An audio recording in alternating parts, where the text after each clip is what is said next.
As we leave the Northern Hemisphere and travel south, the World Surfski League moves into the next round of the series. The newest edition of the World Surfski League takes us to one of the most cosmopolitan and beautiful places on the planet, the city of Cape Town. This is stop number 3 on the series and is set in the shadow of the majestic Table Mountain.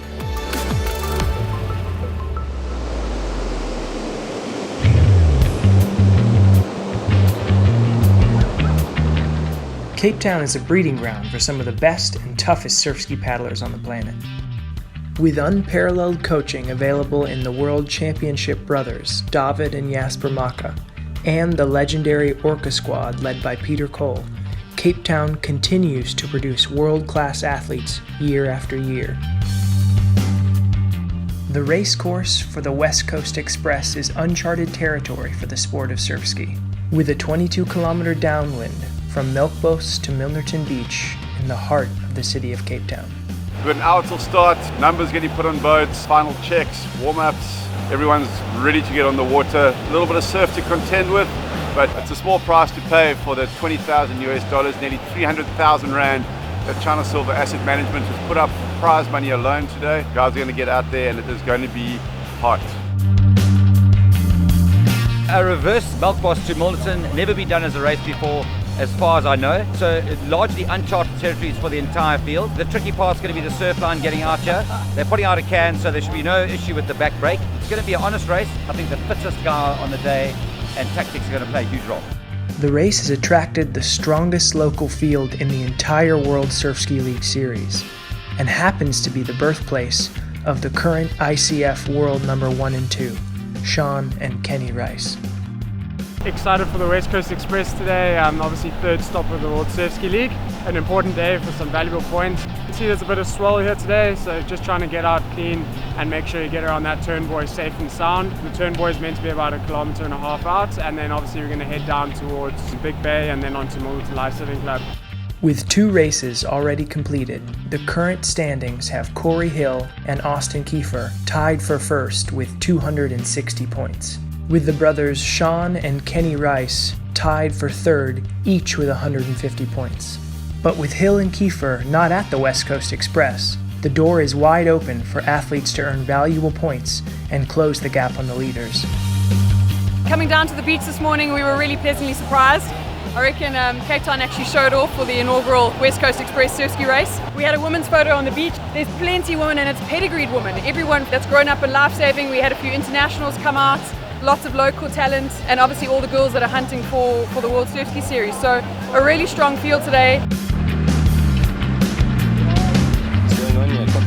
The women's series is just as tight, with ICF World number 2 Hayley Nixon currently tied for first with New Zealand's Tennille Hatton. However, with Tennille not racing, Nixon looks to move herself firmly into the top spot.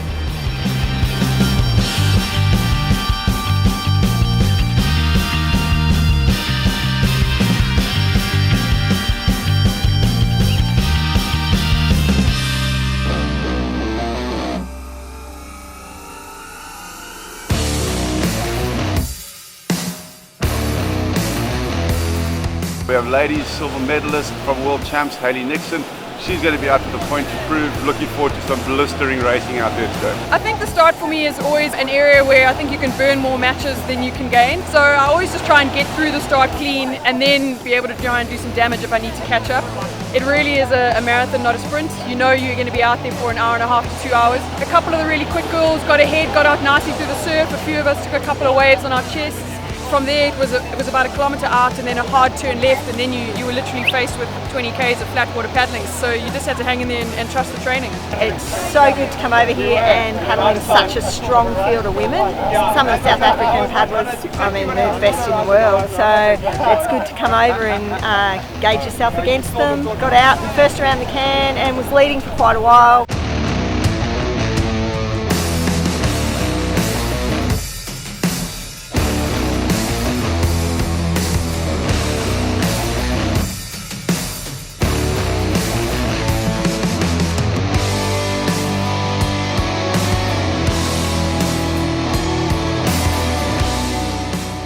Rice brothers, both Kenny and Sean Rice, coming off a hot streak, number 1 and 2 in the world, so they'll be very hard to beat. In fact, probably you could argue that they are the hardest in the world to beat.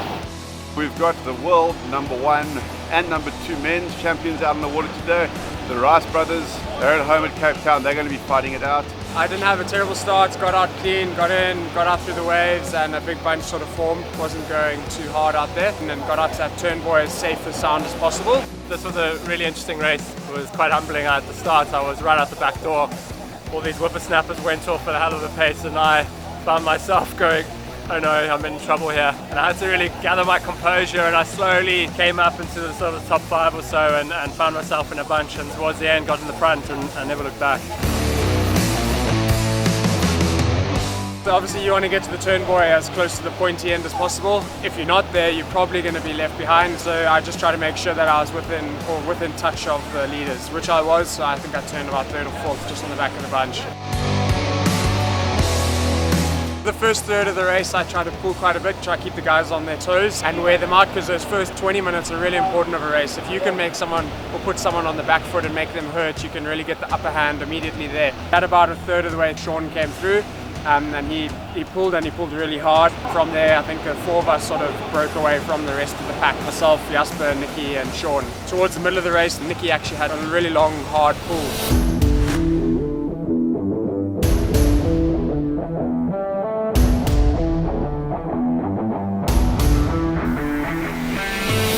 Very excited to see such a big ladies field, strong and deep, and lots of girls there. So it was very, very positive and exciting for me to see. I think probably the biggest ladies race I've ever raced in. Cracking start out, and then I kind of hung in with the bunch for a while, but I mean I was never really in contention. Hayley, Nikki, Michelle, they were really, really strong, and they just took off and started dicing all the way to the finish.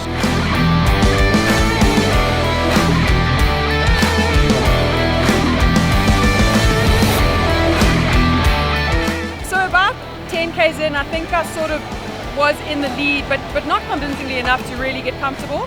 What I had decided was that from 10 to 15 k's, the men would start gaining, and I would need to sort of try and time trial away from them. And I did wonder how I was doing, because the lead boats and the media boat never came to me. So I sort of thought, well, is someone really on the inside actually leading the race, or have the men caught us and now the lead boat's following the men?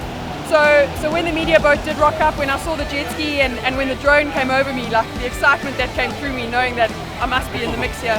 And certainly looking left, looking right over my shoulder, not seeing anyone. When you start to see this lighthouse, then you really know you can just line up and it's the shortest course home.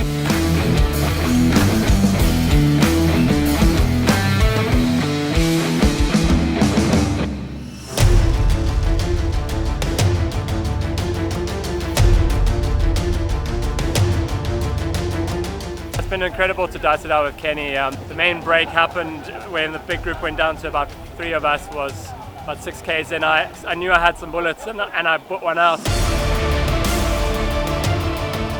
And then it came down to Nikki and Kenny and myself, and then I sort of had to relax myself again, because I knew I didn't have enough ammo to get to the end. So then there wasn't really another break until the last 2 k's where I put a bit of pressure on and held it through. But it's incredible racing Kenny. He's maturing, and I'm having to counter that, and it's really nice for me, because I'm learning sort of new tricks to try and win races. I haven't had the best build up into the race. Obviously you're at home, so you're working every day, training hard still, so it isn't quite the focus that you get when you're overseas. I really started to feel it at about 15 k's, which I didn't feel anything before that. So Sean put his ears back quite a bit, and there was quite a good tipping point where you could fall off and actually come back again. So I surged back 3 or 4 times, and then actually on the last bit with the wind picking up a bit, I didn't have it in my arms really to get back there. So I just try to hang on, and obviously anything can happen, so I try to stay just within that, limit the damage, so that in case something happens I can be there and take advantage of anything that happens.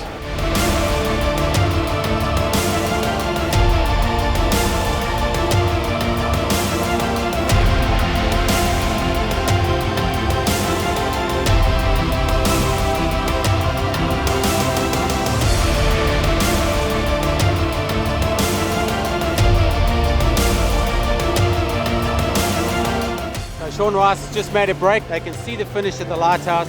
1, 2, 3, Sean Rice, Kenny Rice, Nikki Norton. Very close. The ladies are just a few minutes ahead.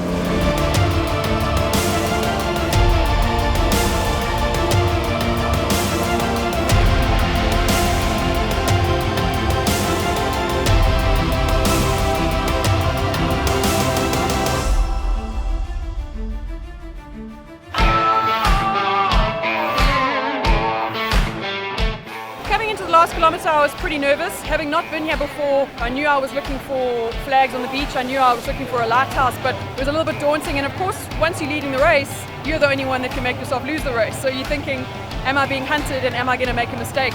Thankfully, we had a big orange buoy on the back line to look out for.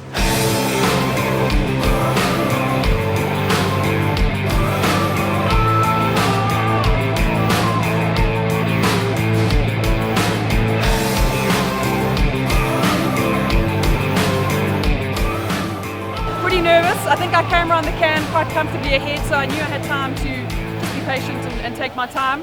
And I took a shoulder of a wave, got a nice little wave down, came through quite clean in the shore break, and then just had a little jog up the beach, and thankfully no one was breathing down my neck at that stage.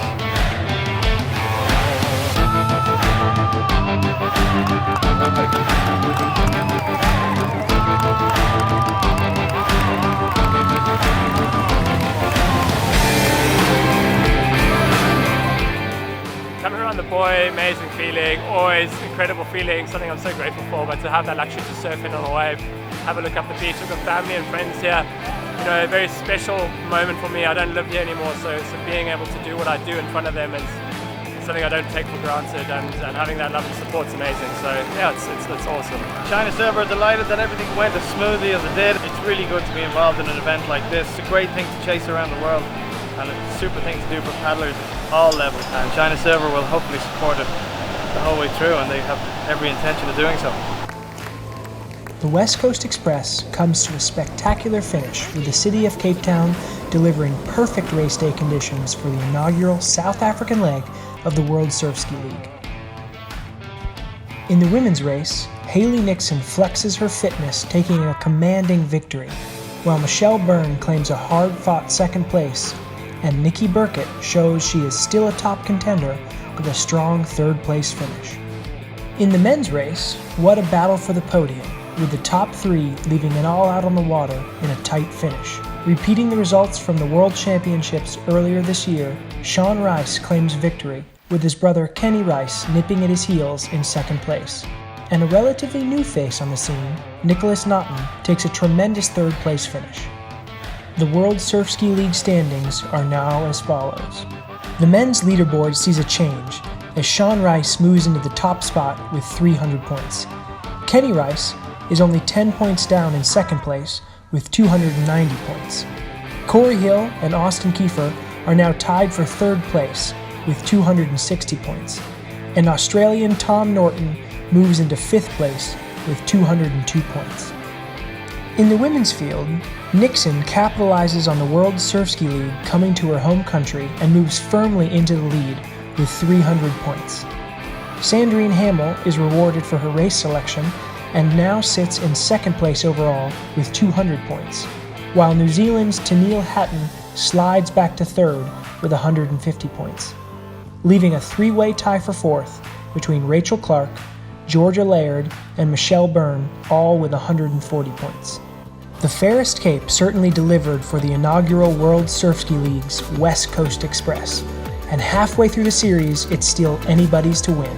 Next stop, we head to the South China Sea and the fabulous city of Hong Kong for the Steel Case Dragon Run, potentially one of the most challenging races on the series. A good result here could mean the difference between securing a chance at the title or reassessing tactics and starting fresh in Australia. Thanks for watching, and we'll see you in Hong Kong.